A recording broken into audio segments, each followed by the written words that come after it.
Bonjour à tous, je suis Antoine et bienvenue sur Wow Spoken French. Aujourd'hui, j'ai une histoire incroyable à partager avec vous. Gabriel, tu ne vas pas croire ce qui m'est arrivé ce matin au marché. Bonjour Antoine, bonjour à tous nos auditeurs. Oh là là, tu as l'air très excité, raconte-moi tout. Qu'est-ce qui s'est passé au marché? Alors voilà, je suis allé au marché de quartier pour la première fois depuis que j'habite dans ce nouveau quartier. Tu sais, j'ai toujours acheté mes fruits et légumes au supermarché avant. Mais ce matin, j'ai décidé de changer mes habitudes. C'est une excellente idée. Les marchés sont tellement vivants et colorés. Mais pourquoi tu dis que c'est incroyable? Qu'est-ce qui t'est arrivé exactement? Eh bien, j'arrive au marché vers 8 heures du matin. Il y a des stands partout, avec des tomates magnifiques, des fraises qui sentent bon, des fromages délicieux. Je me sens comme un enfant dans un magasin de jouets. Tout est si frais et beau. Je comprends ce sentiment. Et alors, tu as acheté quelque chose? Chers auditeurs, est-ce que vous aimez aller au marché? Dites-nous dans les commentaires quel est votre stand préféré. Oui, mais attends, c'est là que ça devient intéressant. Je m'arrête devant un stand de fruits. Il y a des pommes rouges magnifiques. Je demande au vendeur le prix. Oui? Il me dit que c'est 4 € le kilo. Je trouve ça un peu cher, mais je ne dis rien. 4 € le kilo pour des pommes? C'est vrai que c'est un peu cher. Qu'est-ce que tu as fait? Tu les as achetées quand même? Non, justement. Une vieille dame à côté de moi commence à parler avec le vendeur. Elle dit que les pommes sont belles, mais elle demande si le prix peut baisser un peu. Ah oui? Et tu sais quoi? Le vendeur sourit et lui propose 3,50 €. Ah, c'est typique des marchés français. La négociation fait partie de la culture. Cette dame connaissait bien les habitudes du marché. Et toi, qu'est-ce que tu as ressenti à ce moment? Je me suis senti un peu bête, pour être honnête. Je pensais que les prix étaient fixes comme au supermarché. Bien sûr. Mais j'ai compris que je pouvais aussi négocier, alors j'ai pris mon courage à 2 mains. Bravo Antoine. Et alors, tu as essayé de négocier aussi? Chers auditeurs, avez-vous déjà négocié au marché? C'est parfois difficile quand on apprend le français, n'est-ce pas? Oui, exactement. J'étais un peu nerveux. Je suis retourné vers le vendeur et j'ai dit avec un grand sourire que je voulais 2 kilos de pommes, mais que le prix était un peu élevé pour moi. Mon cœur battait très fort. Oh là là, que c'est mignon! Tu étais stressé pour négocier des pommes. Et qu'est-ce que le vendeur a répondu? Il était gentil avec toi? Au début, il m'a regardé avec un air sérieux. J'ai eu peur pendant une seconde. Oh non! Mais ensuite, il a souri et il a dit que pour 2 kilos, il pouvait me faire un prix spécial à 3 € le kilo. J'étais tellement content. C'est merveilleux. Tu vois, la gentillesse et un sourire peuvent vraiment aider dans une négociation. Le vendeur a apprécié ton effort. Et tu as économisé 2 €? Exactement. Mais ce n'est pas tout. Après ce succès avec les pommes, je me suis senti plus confiant. Je suis allé vers un stand de légumes. Oui? Il y avait des tomates superbes, des carottes orange vif et des courgettes fraîches. Oh, j'adore les marchés pour cette raison. Tout est si coloré et frais. Alors, tu as continué à négocier avec le vendeur de légumes aussi? Oui, cette fois, j'étais moins nerveux. J'ai demandé le prix des tomates. Le vendeur m'a dit 5 € le kilo. D'accord. J'ai pris 3 belles tomates dans mes mains, je les ai senties et j'ai dit qu'elles avaient l'air délicieuses. Ah, c'est une bonne technique. Montrer de l'intérêt pour les produits, c'est important. Le vendeur voit que tu apprécies la qualité de ce qu'il vend. Ça crée une bonne atmosphère pour discuter du prix. C'est exactement ce qui s'est passé. Le vendeur était très fier de ses tomates. Il m'a expliqué qu'elles venaient de sa ferme, qu'elles étaient cultivées sans produits chimiques. Ah oui? J'ai vraiment senti sa passion pour son travail. C'est magnifique. Les vendeurs de marché ont souvent des histoires fascinantes à raconter. Et alors, tu as réussi à négocier le prix des tomates? Oui, j'ai dit que je voulais acheter 1 kilo, mais que mon budget était un peu serré cette semaine. Le vendeur a réfléchi un moment, puis il m'a proposé 4,50 € le kilo. J'ai accepté tout de suite. Excellent. Tu deviens un vrai expert de la négociation. Chers auditeurs, vous voyez comment Antoine a utilisé des phrases simples et polies? C'est la clé pour négocier en français. Merci Gabriel. Mais attends, L'histoire devient encore plus intéressante. Après les tomates, je passe devant un stand de fromage. Oh! L'odeur est incroyable. Il y a du camembert, du brie, du roquefort et plein d'autres fromages que je ne connais pas. Oh, les fromages français, c'est un monde à part. Je parie que le vendeur était passionné. Les fromagers adorent en parler de leurs produits. Tu lui as parlé? Bien sûr, je lui ai demandé de me conseiller un bon fromage pour le dîner. Il était tellement enthousiaste. Il m'a fait goûter 3 fromages différents. Chacun avait un goût unique et délicieux. C'est une des belles traditions des marchés. Les vendeurs aiment partager leur savoir. Et je suppose que tu as acheté du fromage? Oui, mais voilà le problème. Le fromage que j'aimais le plus coûtait 20 € le kilo. C'était vraiment trop cher pour mon budget. Oh là là! J'étais un peu embarrassé parce que le vendeur avait été si gentil avec moi. Je comprends. C'est toujours délicat quand quelqu'un a été généreux avec son temps. Mais tu sais, les vendeurs comprennent que tout le monde a un budget différent. Qu'est-ce que tu as fait? J'ai été honnête. J'ai dit au fromager que j'adorais ce fromage, mais que le prix était trop élevé pour moi. Je lui ai demandé s'il avait quelque chose de similaire mais moins cher. Et tu sais quoi? Quoi? Ne me laisse pas dans le suspense, Antoine. Qu'est-ce qu'il a fait? Il a souri et il m'a dit qu'il respectait mon honnêteté. Puis, il m'a montré un autre fromage, un peu moins affiné, qui coûtait 12 € le kilo. Ah, Il m'a expliqué que le goût était très proche, juste un peu moins fort. quelle belle attitude! Tu vois, être sincère et respectueux, ça fonctionne toujours mieux que d'être agressif dans la négociation. Le fromager t'a aidé à trouver une solution. Absolument. Et ce n'est pas tout. Comme je lui ai acheté 300 grammes de ce fromage, il m'a donné un petit morceau du fromage cher à goûter chez moi. Oh, J'étais vraiment touché par sa générosité. c'est magnifique! C'est l'esprit du marché français. Les relations humaines sont aussi importantes que la vente. Chers auditeurs, vous voyez comment la gentillesse peut créer de beaux moments? Exactement. Mais mon aventure n'était pas terminée. Ensuite, je suis passé devant un stand de fleurs. Ah! Il y avait des roses rouges splendides, des tulipes jaunes, des marguerites blanches. C'était comme un arc-en-ciel de couleurs. Oh, j'adore les fleurs. Les marchés aux fleurs sont tellement romantiques. Tu as acheté des fleurs pour décorer ta maison? Je voulais acheter un bouquet de roses pour mettre sur ma table. La vendeuse m'a dit que le bouquet coûtait 15 €. J'ai trouvé ça correct, mais j'ai pensé essayer de négocier encore une fois. Tu deviens vraiment courageux. Et comment tu as fait cette fois? Tu as utilisé une stratégie différente? Oui, j'ai demandé à la vendeuse si elle pouvait faire un prix pour 2 bouquets. Elle m'a regardé avec surprise et elle a demandé pourquoi je voulais 2 bouquets. Et alors? J'ai expliqué que l'un était pour moi et l'autre pour ma voisine âgée. Oh, c'est très gentil de penser à ta voisine. Et qu'est-ce que la vendeuse a dit? Elle a accepté de baisser le prix? Elle a été touchée par mon geste. Elle m'a dit que pour 2 bouquets, elle pouvait me faire un prix à 25 € au lieu de 30. Excellent! Ça faisait 5 € d'économie. Et elle a ajouté quelques fleurs supplémentaires gratuitement. C'est formidable. Tu vois, quand on achète avec le cœur et qu'on pense aux autres, les gens sont généreux en retour. Ta voisine a dû être très heureuse de recevoir ces fleurs. Oh oui, elle était aux anges. Mais attends, il y a encore une autre partie de mon histoire. Après les fleurs, j'ai vu un stand avec du pain et des pâtisseries. L'odeur du pain frais me rappelait mon enfance. J'imagine l'odeur. Il n'y a rien de meilleur que l'odeur du pain frais le matin. Chers auditeurs, est-ce que vous aimez le pain français? Écrivez-nous dans les commentaires. Il y avait des baguettes croustillantes, des croissants dorés, des pains au chocolat qui brillaient. Oh là là! Le boulanger était un homme âgé avec un grand sourire et des mains pleines de farine. Ça doit être un vrai artisan. Ces boulangers traditionnels ont souvent des recettes de famille. Tu lui as parlé? Oui, je lui ai demandé quelle était sa spécialité. Il m'a montré un pain aux noix qu'il faisait lui-même depuis 40 ans. 40 ans.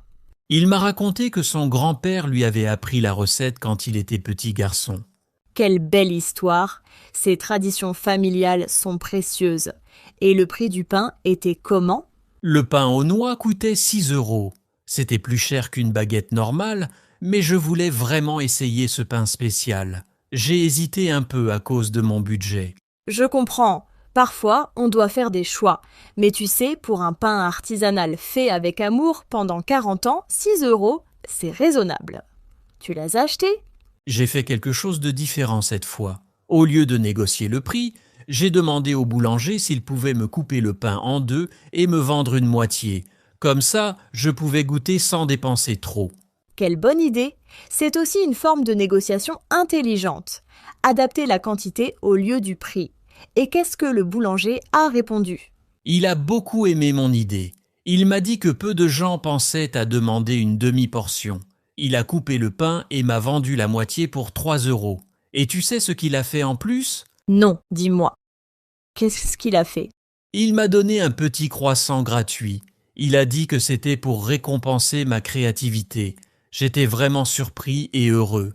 Ce croissant était délicieux, encore chaud du four. C'est merveilleux. Tu vois, Antoine, en une matinée au marché, tu as appris tellement de choses sur la négociation et sur les relations humaines. Chers auditeurs, prenez des notes. C'est vrai, mais l'histoire n'est pas encore finie. Après tous ces achats, mes sacs étaient pleins et lourds. J'avais des pommes, des tomates, du fromage, des fleurs et du pain. Je me sentais fatigué mais très content. Je t'imagine bien chargé comme un âne, mais avec un grand sourire. Et alors, qu'est-ce qui s'est passé ensuite? En marchant vers la sortie du marché, je suis passé devant un dernier stand. C'était un stand de miel et de produits de la ruche. Il y avait du miel de lavande, du miel d'acacia, du miel de châtaignier et même de la gelée royale. Oh, le miel français est exceptionnel. Chaque région a ses spécialités. L'apiculteur était là? Oui, c'était une dame très sympathique. Elle s'appelait Marie. Elle m'a expliqué qu'elle avait des ruches dans les Alpes et qu'elle produisait son miel de manière naturelle, sans aucun traitement chimique. C'est fascinant. Les apiculteurs ont un travail si important pour notre environnement. Et le miel, quel était son prix? Le pot de miel de lavande coûtait 8 euros. C'était mon dernier achat possible avec l'argent qu'il me restait. Mais je voulais vraiment acheter ce miel parce que j'adore le goût de la lavande. Et tu as essayé de négocier encore? Après toutes ces expériences de la matinée, tu devais être un expert maintenant. J'ai fait quelque chose de différent. Au lieu de demander un prix plus bas, j'ai posé des questions à Marie sur son travail, sur ses abeilles, sur la lavande. On a parlé pendant 10 minutes. C'est une excellente approche. Montrer un véritable intérêt pour le travail de quelqu'un, c'est la meilleure façon de créer une connexion. Et qu'est-ce qui s'est passé? Marie était tellement heureuse de partager sa passion. Elle m'a raconté comment les abeilles collectent le nectar, comment elle extrait le miel, comment chaque saison donne un goût différent. C'était comme une petite leçon de biologie. Magnifique. Et à la fin de cette conversation, tu as acheté le miel? Oui, mais voilà ce qui est incroyable. Quand j'ai dit que je voulais acheter un pot, Marie m'a demandé si c'était ma première visite au marché. J'ai dit oui. Elle a souri et elle m'a dit qu'elle voulait me faire un cadeau de bienvenue. Un cadeau? Qu'est-ce qu'elle t'a donné? Elle m'a vendu le pot de miel pour 6 euros au lieu de 8. Et elle m'a donné un petit pot de gelée royale en cadeau. Elle m'a dit que la gelée royale était bonne pour la santé et qu'elle voulait que je revienne au marché la semaine prochaine. Quelle générosité! Tu vois, Antoine, tu as créé de vraies relations humaines ce matin. C'est ça la magie des marchés français. Chers auditeurs, vous comprenez maintenant pourquoi les marchés sont si spéciaux. Absolument. En rentrant chez moi, j'ai réfléchi à toute cette expérience. J'ai appris que négocier, ce n'est pas juste demander un prix plus bas, c'est créer une relation avec les vendeurs, montrer du respect, être honnête. C'est exactement ça. La négociation en français, c'est un art de la communication. Ce n'est pas agressif comme dans certaines cultures. C'est plutôt un échange amical, une conversation. Et j'ai aussi appris plusieurs expressions utiles pour négocier. Par exemple, au lieu de dire que quelque chose est trop cher, on peut dire que le budget est serré. C'est plus poli et plus personnel. Très bonne observation. Et quelles autres phrases tu as utilisées qui ont bien fonctionné? J'ai souvent dit que les produits avaient l'air délicieux ou magnifiques avant de parler du prix. Ça montre qu'on apprécie la qualité. Et j'ai toujours souri et remercié les vendeurs, même quand ils ne baissaient pas le prix. Parfait! Le sourire et la politesse sont essentiels en France. Et tu sais quoi? Même si tu n'économises que quelques euros, l'expérience humaine que tu vis au marché vaut bien plus que l'argent économisé. C'est tellement vrai. J'ai aussi remarqué que quand j'achetais plusieurs choses au même stand, les vendeurs étaient plus généreux avec le prix. C'est logique. Ils préfèrent vendre plus à un client content. Exactement, c'est une stratégie intelligente. Acheter en quantité ou combiner plusieurs produits du même vendeur, ça peut aider à obtenir un meilleur prix. Chers auditeurs, notez cette astuce. Et une autre chose importante que j'ai apprise, il ne faut jamais avoir peur de demander. Le pire qui puisse arriver, c'est que le vendeur dise non. Mais souvent, il y a une solution possible, comme acheter une plus petite quantité ou choisir un produit similaire moins cher. C'est une excellente leçon de vie, pas seulement pour le marché. Ne pas avoir peur de demander, d'exprimer ses besoins. C'est important pour apprendre le français aussi. Il faut oser parler même si on fait des erreurs. Tu as raison. D'ailleurs, j'ai fait quelques erreurs de français ce matin. Une fois, j'ai dit que le prix était trop haut, au lieu de dire trop élevé. Mais les vendeurs ont compris et ils n'ont pas ri de moi. Ils étaient patients. Les Français apprécient vraiment quand les étrangers font l'effort de parler français, même avec des erreurs. Ton effort était plus important que la perfection grammaticale. Et maintenant, tu connais la différence entre haut et élevé pour les prix. Oui. Et j'ai aussi appris que certains mots sont plus utiles que d'autres au marché. Par exemple, frais, local, bio, de saison. Ces mots montrent qu'on s'intéresse à la qualité et à l'origine des produits. Absolument. Les Français sont très fiers de leurs produits locaux et de saison. Quand tu utilises ce vocabulaire, tu montres que tu partages leurs valeurs. Ça crée une connexion immédiate. Et une dernière chose que j'ai remarquée, les vendeurs parlaient plus lentement et clairement quand ils voyaient que j'étais étranger. C'était vraiment gentil de leur part. Ça m'a aidé à mieux comprendre et à répondre correctement. C'est merveilleux. La plupart des gens sont heureux d'aider quand ils voient donc que tu fais un effort sincère. Alors, chers auditeurs, n'ayez pas peur d'aller au marché et de pratiquer votre français. Exactement. Et vous savez quoi? Maintenant, quand je regarde tous mes achats sur ma table de cuisine, je ne vois pas seulement des pommes, des tomates et du fromage. Je vois des histoires, des rencontres, des sourires. C'est poétique, Antoine, et c'est la vraie richesse du marché. Chaque produit a une histoire, chaque vendeur a une passion. On ne peut pas trouver ça dans un supermarché froid et impersonnel. C'est vrai, et le meilleur dans tout ça, j'ai économisé environ 10 € en tout grâce à mes négociations. Ce n'est pas énorme, mais pour moi, c'était une victoire. Et surtout, j'ai gagné de la confiance pour parler français. Bravo Antoine, 10 € économisés, c'est bien. Mais la confiance que tu as gagnée, ça n'a pas de prix. Chers auditeurs, vous êtes prêts à essayer de négocier au marché maintenant. Attendez, j'ai encore un conseil important. Quand vous allez au marché, apportez un sac réutilisable. C'est écologique et les vendeurs apprécient vraiment. Certains vendeurs m'ont même dit que ça montrait que j'étais respectueux de l'environnement. Excellent conseil. Les sacs réutilisables sont très importants en France. Et c'est aussi une bonne façon de commencer une conversation avec les vendeurs sur l'écologie et la nature. Oui, et n'oubliez pas d'arriver tôt le matin si vous voulez les meilleurs produits.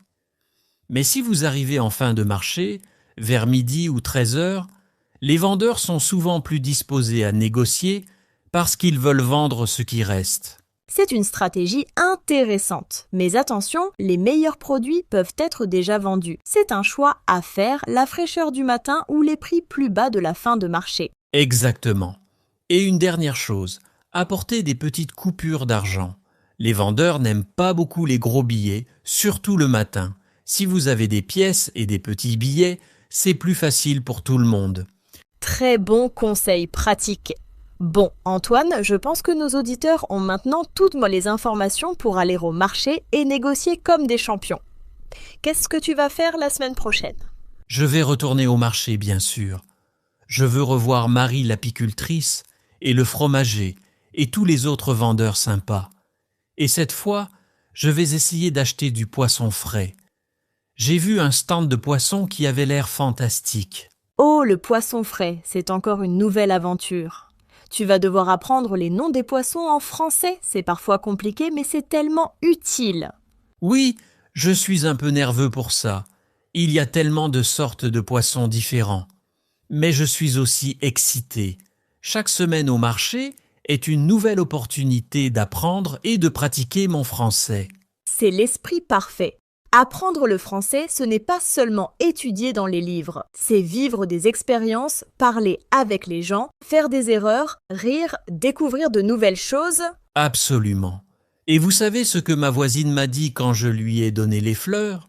Elle m'a dit qu'en France, on dit que le marché est le cœur du quartier. C'est là que les gens se rencontrent, partagent des nouvelles, créent des amitiés.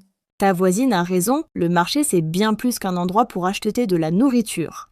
C'est un lieu de vie sociale, de culture, de tradition. C'est un peu comme la place du village dans les petits villages français. Oui. Et maintenant, je comprends pourquoi tant de gens préfèrent le marché au supermarché. Ce n'est pas juste une question de prix ou de qualité. C'est une question de vie, de relations humaines, de communauté. Exactement. Alors, chers auditeurs, nous espérons que l'histoire d'Antoine vous a inspiré. Allez au marché, pratiquez votre français, négociez avec le sourire et surtout, profitez de ces moments humains. Et n'oubliez pas de nous raconter vos propres expériences dans les commentaires. Avez-vous réussi à négocier? Quelles phrases avez-vous utilisées? Quel vendeur sympa avez-vous rencontré? On veut tout savoir. Oui, partagez vos histoires avec nous. Et si vous avez des questions sur la négociation ou sur le vocabulaire du marché, écrivez-les aussi. On est là pour vous aider à améliorer votre français. Et si vous voulez plus de conversations comme celle-ci pour pratiquer votre français, n'oubliez pas de vous abonner à Wow Spoken French. On publie de nouvelles conversations chaque semaine. C'est vrai. Et activez les notifications pour ne pas manquer nos prochains épisodes. On va parler de tellement de sujets différents, les voyages, la cuisine, le travail, les loisirs, tout. Alors voilà, c'était mon aventure au marché. Je ne pensais pas que faire les courses pouvait être si intéressant et si enrichissant. Maintenant, je ne veux plus jamais retourner au supermarché. Ah, tu es devenu un vrai amateur de marché. Bon, je pense qu'on va devoir terminer notre conversation maintenant. Mais avant de partir, on veut vous dire merci à tous pour votre écoute. Oui, merci beaucoup d'être avec nous aujourd'hui. Votre soutien nous encourage à continuer à créer du contenu pour vous aider à apprendre le français de manière naturelle et amusante. Et rappelez-vous, le français, ce n'est pas seulement une langue. C'est une porte ouverte vers une culture riche, des traditions magnifiques et des rencontres merveilleuses comme celle qu'Antoine a vécues ce matin. Alors, courage à tous! Continuez à pratiquer, continuez à parler, continuez à faire des erreurs et à apprendre. Chaque conversation est une victoire. Chaque mot appris est un trésor. Très bien dit. Antoine, bons chers auditeurs, on vous dit à bientôt pour une nouvelle conversation en français. Continuez à pratiquer et surtout, amusez-vous. Amusez-vous. Au revoir à tous. Et la semaine prochaine, je vous raconterai mon aventure avec le poisson au marché. Ça va être une autre histoire intéressante, je vous le promets. Bonne journée et bon apprentissage du français. Au revoir, passez une excellente journée et n'oubliez pas, le français est plus facile quand on le vit au quotidien. À très bientôt sur Wow Spoken French. Ah Gabriel, j'ai oublié de te raconter quelque chose. Quand je suis rentré chez moi avec tous mes achats, j'ai décidé de préparer un grand repas avec tous les produits du marché. C'était comme une célébration de ma première expérience. Oh, quelle belle idée! Cuisiner avec des produits frais du marché, c'est toujours un plaisir. Qu'est-ce que tu as préparé exactement? J'ai fait une salade de tomates avec du fromage et du pain grillé. C'était si simple, mais tellement délicieux. Les tomates du marché avaient un goût complètement différent de celles du supermarché. Elles étaient sucrées, juteuses, pleines de saveurs. C'est normal, les tomates du marché sont souvent cueillies le jour même ou la veille. Elles sont mûries au soleil, pas dans un camion pendant le transport. Ça change tout au goût. Exactement. Et le fromage que le fromager m'avait recommandé était parfait avec les tomates. Il avait un goût doux mais riche. J'ai aussi mis un peu de miel de lavande sur le pain grillé en dessert. C'était incroyable. Ça a l'air délicieux. Le miel de lavande sur du pain grillé, c'est une combinaison classique en Provence. Tu vois, tu découvres aussi la cuisine française grâce au marché. Oui, et pendant que je cuisinais, j'ai réalisé quelque chose d'important. Chaque produit que j'utilisais avait une histoire. Je me souvenais de Marie qui parlait de ses abeilles, du fromager qui partageait sa passion, du vendeur de tomates qui décrivait sa ferme.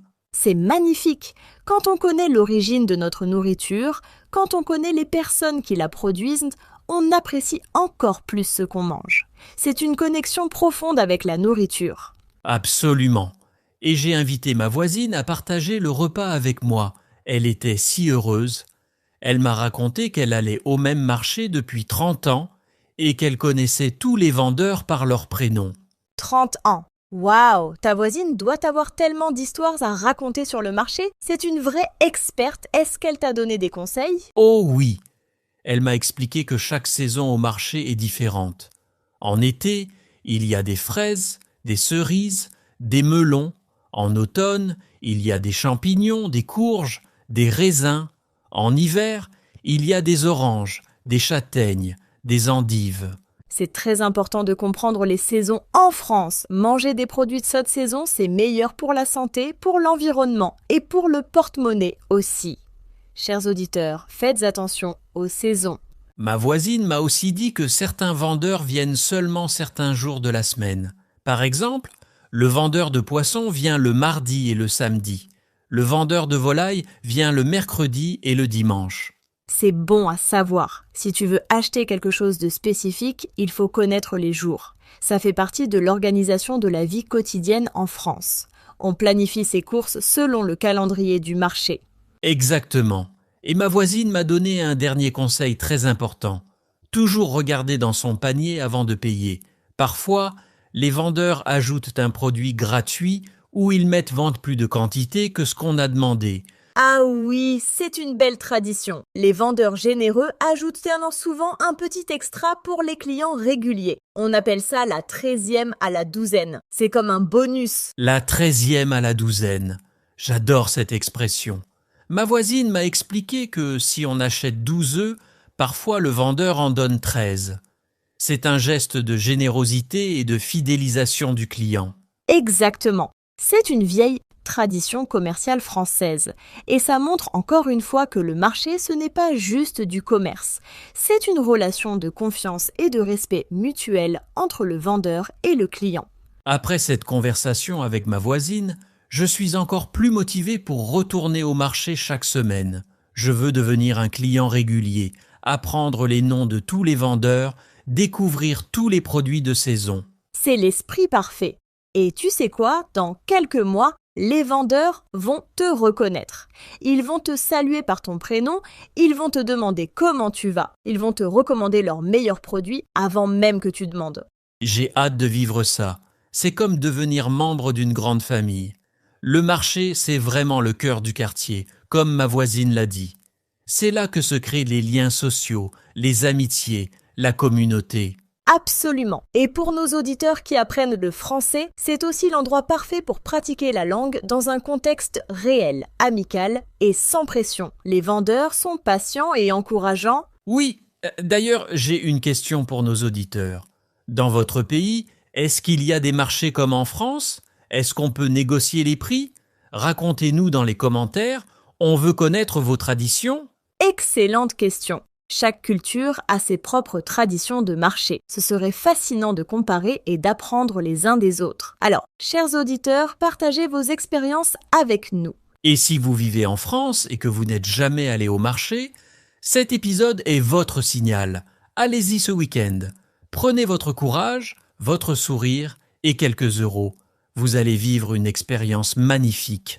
Oui, n'ayez pas peur, même si votre français n'est pas parfait, même si vous ne savez pas comment négocier, allez-y quand même. L'important, c'est d'essayer, de participer, de vivre l'expérience. Et rappelez-vous toutes les leçons de mon histoire. Soyez polis, souriez, montrez de l'intérêt pour les produits, soyez honnête sur votre budget et surtout, respectez le travail des vendeurs. Parfait. Ces conseils vont vous aider non seulement au marché, mais aussi dans toutes vos interactions en français. La politesse, le respect et la sincérité sont les clés de la communication en France. Alors voilà, c'est vraiment la fin de notre histoire aujourd'hui. J'espère que vous avez appris quelque chose d'utile et que vous vous sentez inspiré pour aller au marché et pratiquer votre français. Merci encore à tous pour votre écoute fidèle. Continuez à nous suivre, continuez à apprendre et surtout, continuez à aimer le français. À très bientôt pour une nouvelle aventure sur Wow Spoken French.